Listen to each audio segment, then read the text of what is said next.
I just want to say this to a lot of people that might be in shock, because a lot of people are like, how does a humanitarian country end up with a narcissist party? That the narcissist party is one of the most biggest and largest party. Even before the election, the Swedish Democrats was like, the Swedish Democrats is the Swedish narcissist party. So this narcissist party in Sweden has always been very dominant in a humanitarian country. And if you know one thing about Swedish people, is that they've always ranked themselves as humanitarians. Oh, we are the humanitarians. They even have a title that they have titled themselves called humanitarian superpower.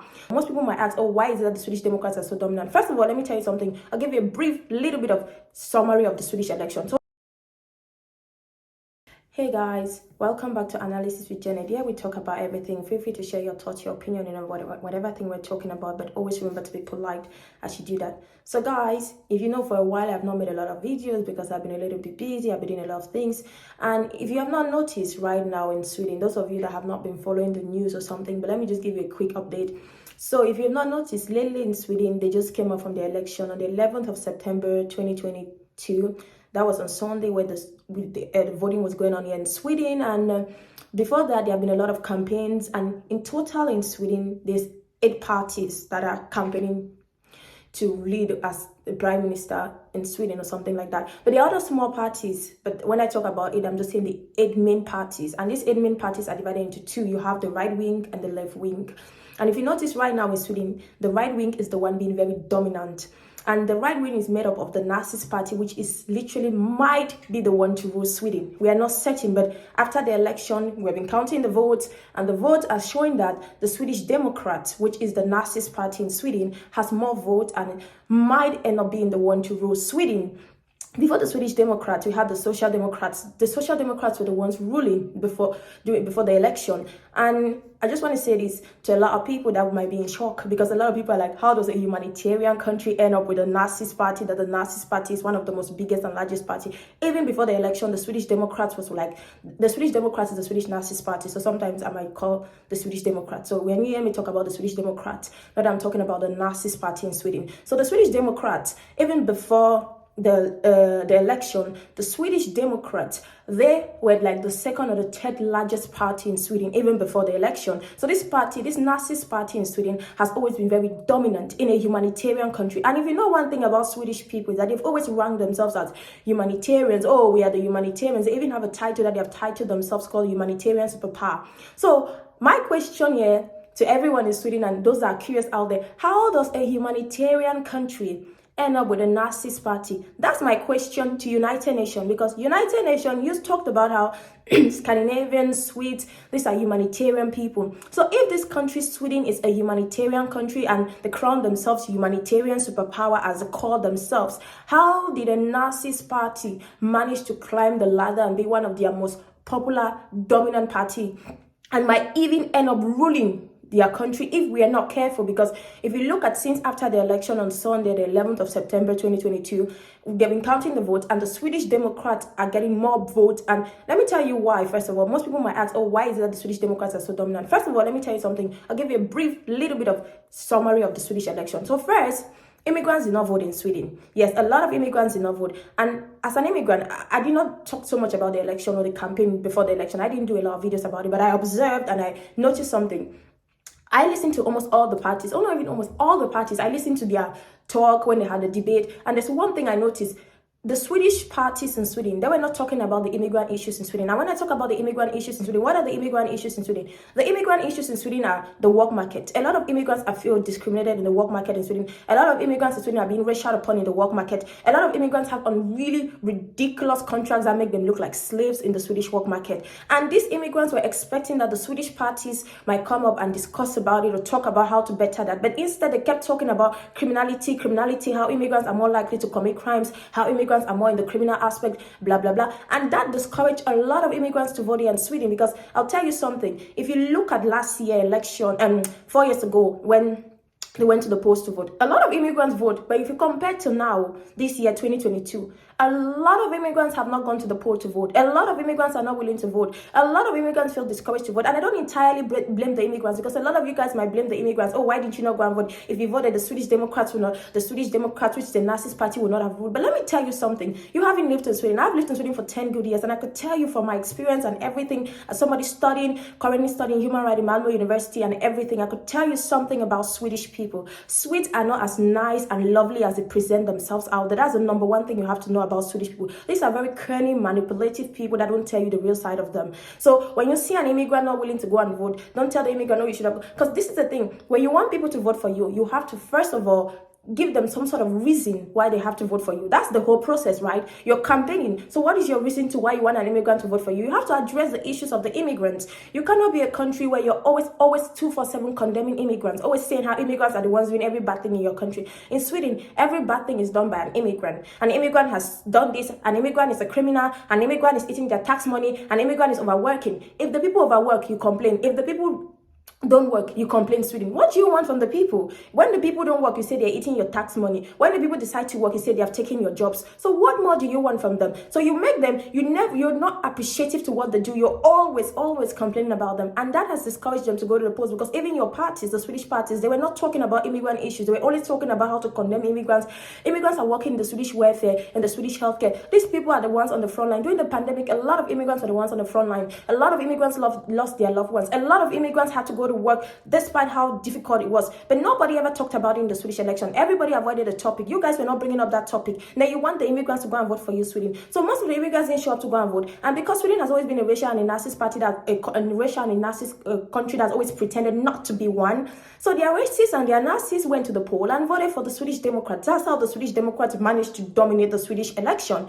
Because a lot of immigrants did not vote. If a lot of immigrants had voted, it would have dampened the Swedish Democrats. And if you know me, if you've been following me on social media, you know that I've been on social media for almost like 4 years now. I have this page called My Autism Journey in Sweden, where I started documenting my autistic brother here in Sweden, talking about how he was being mistreated, how his disability is something that Swedish government is using it to torture him. And let me tell you something, I'm still documenting his story. His story is still going on. He's still being abused for his disability. And then I have this other page called Analysis with Janet. And if you want to understand more about Swedish abuse in Sweden, I would recommend you should go to his page called My Autism Journey here in Sweden. There are a lot of interesting videos where you see me, where I have a lot of conversation with Swedish people, because I used to record my conversations with Swedes and I put them on that page. So if you want to see how, when I talk about how Swedish society is a racial and a narcissist society, and a society where a lot of racists and narcissists have so much influence in the system, you can go to that page, because that page has a lot of videos where I'm talking to a lot of Swedish people. And in those videos, you can hear how a Swedish person will respond to me complaining about an issue, a racial issue, a discriminative problem. And so for me, the fact that the Swedish Democrats are the ones that are about to rule Sweden, or might even rule Sweden, based on how the numbers are going with the counting of the after the election, let me tell you something. For me, it's not shocking, because now it's a wake-up call. I've been saying this like for 4 years, since 2019, that I went on the media and I started talking about how Sweden is a country that is not as humanitarian as it claimed to be. Now is the time for you guys to see it, because if Sweden was truly a humanitarian country, a narcissist party will never be the one dominating your country. We know what narcissists have done. 8 years ago, we know what the narcissist Germany did. Are we still confused of what a narcissist can do? We know the ability of what a narcissist can do. If you, Sweden, you claim to be a humanitarian country, a fair and equal society, how did a narcissist party dominate your society? How did a narcissist party? Because voting is the people. That means it's showing that a lot of Swedish people were racist and narcissists that have been pretending to be humanitarian, because you go to vote. So if you people Swedes are saying that you're humanitarians, you're this, you're that, how did this narcissist party dominate your society? How did this narcissist party manage to be the one that end up being the one leading your country? Because Jimmy Åkesson is a party leader of that country, of that party, and if that party eventually gets enough vote than all the other parties, then Jimmy Åkesson has to be the next prime minister of Sweden. And Jimmy Åkesson becomes the next prime minister of Sweden. If you have not watched Jimmy Åkesson's videos, you have to watch. That guy is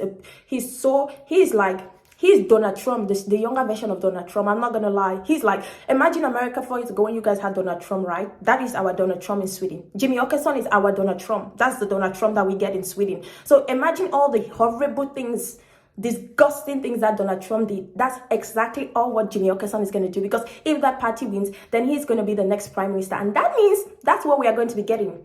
And that's why I'm saying is that it's also to our advantage as immigrants too, and also to the advantage of people to understand and see that for the first time in history, I think for the first time in history, people are going to now start monitoring the Swedish system. For me, it's not shocking, because I've lived in Sweden for 10 years now, and I've seen a lot of racism, a lot of racial people, a lot of narcissist people have so much influence in the Swedish society. The people can control the society. The people decide how they want to behave. The people have so much influence in the Swedish society. So for me, it's not shocking that Jimmy Åkesson is winning. The Swedish Democrats are the one leading in the polls, and it's not. But for me, it's like help. I think it's a way to show people, it's finally making people to understand what I've been talking about, what I've been saying, because sometimes it's difficult for people to really understand that Scandinavians have a lot of another side of them. People look at Scandinavians and they see this beautiful picture of a utopia society where everything is given, everything is perfect, but that's not even Scandinavia. That is not even Scandinavia. But that's the image that a lot of people have about Scandinavia. Until when you live in Scandinavia, you migrate to Scandinavia, and then you see a lot of other side of Scandinavians that they don't really talk about, because Scandinavians don't really give a negative picture of themselves. And that's Sweden, because Sweden is not only a Scandinavian country, but it's the capital of Scandinavia. And that is the thing. So for me, I feel like this whole thing of Jimmy Åkesson, the narcissist party leader, being the one to rule Sweden, for me, I won't say it's entirely shocking to me, but I'm just saying that this is a wake-up call for people to see that. Because I've always said this in most of my videos that I've made. If you've watched a lot of my videos, you know that I've always said that Sweden is not as humanitarian as people think. Sweden is not as nice as people think. This country has a dark side. This country is a country that narcissists and racists are they're very influential into the system. They have so much power, so much privilege in the system. So the fact that Jimmy Åkesson's is there going to be the next prime minister of Sweden, and his party is a narcissist party, it's already a sign of that. You're seeing what we're talking about, that Sweden, there's a lot of questions we need to ask Sweden. There's a lot of questions we have to ask United Nations. These were the people that were always telling us how Sweden was a lovely country, a this, a that, blah, blah, blah. So how did this, a Nobel country, so what is Nobel about them, that they're going to get ruled now by a narcissist? A narcissist party might end up being the one to influence the Swedish society, how the Swedish society, because then if the party wins, and then the party has a lot of influence in Sweden, how the system is going to work, a lot of things. And we know what narcissists have done. When a narcissist party comes to power, their influence is never good, it's always negative. So if Jimmy Åkesson comes to power, we know what's going to happen to the Swedish reputation. The Swedish reputation is going to go down really bad. So the Swedish people are working really hard. There's a lot of tension right now in the Riksdagen, which is like the parliament in Sweden, and everything. Too much of tension, like how do we make sure that this guy does not come to power? But the thing is that the election have spoken. It seems like this guy is coming into power. But for me, I'm not even gonna lie, for me it's both like disadvantages and advantages. The disadvantageous part is that immigrants are gonna have it really hard now in Sweden if Jimmy Åkesson comes to power. But the advantageous part is this, that for the first time people are gonna see the cries of the immigrants in Sweden, because most times when immigrants are complaining in Sweden that they have been mistreated, people feel like, oh, you're just being greedy, you're just being selfish, this is a very lovely country, they give everything for free. No. That's the lies that the Swedish government and the Swedish people tell you. They don't give everything for free in Sweden. A lot of immigrants go through a lot in Sweden, and when they tell you guys think they're just being selfish and just being greedy, or they're just being, you don't know what these people go through. I've lived in Sweden, and I can tell you that if you have not lived in Sweden, when people tell you the horrible things that they have gone through in Sweden, you will be shocked. Like, I don't even mean shocked, you'll be shocked to lies. I'm telling you, you'll be shocked to lies. I was shocked to lies when my family got attacked in Sweden, because I've been documenting my family's abuse in Sweden, and I'm still documenting it, which you can go to my brother's Facebook page called My Autism Journey in Sweden. I've been documenting it. You'll be shocked to see the kinds of horrible things that Swedish people can do to other human beings. And they step out there and tell you that they're humanitarians. That's why I say the advantageous part is that if Jimmy Åkesson comes to power, then for the first time in history, people will see this other side of Sweden that Sweden has been hiding for a very long time, and they're not willing to address. And that will help a lot of immigrants to kind of get a voice, and people will understand that immigrants are not just exaggerating, or they're not just complaining because they're complaining for formality. They're complaining because they're actually in pain. They're complaining because the system is so tight. The system doesn't care about them. The system is using them and then pretending to be the victim at the same time. So guys, that was it for today, and I hope you guys learned something about the Swedish election, or how the Swedish system is working right now. And I hope to see you guys again in my next video. But before I go, please, you people, I've helped you guys, giving you a knowledge about Sweden. All I'm asking for, I'm not asking for so much, because I don't ask for that much. I'm only asking for, number one, go and subscribe to my YouTube channel. That's all. I'm not even asking for much. Number two, go and follow me on Instagram. It's not as if I'm asking for much. Number three, you can also, you go and follow me also on TikTok and on Facebook. That's all I'm asking for. It's not as if I'm asking for so much. You know me, I don't ask for that much. I've helped you guys to understand Sweden. I've given you a little knowledge about Sweden and the Swedish system, how it's working. But guys, don't forget to subscribe to my YouTube channel. Don't forget to follow me on Instagram, TikTok, and Facebook. That's all, guys. I hope to see you guys again in my next video, and I hope you guys learned something in this video. And so, guys, bye, guys.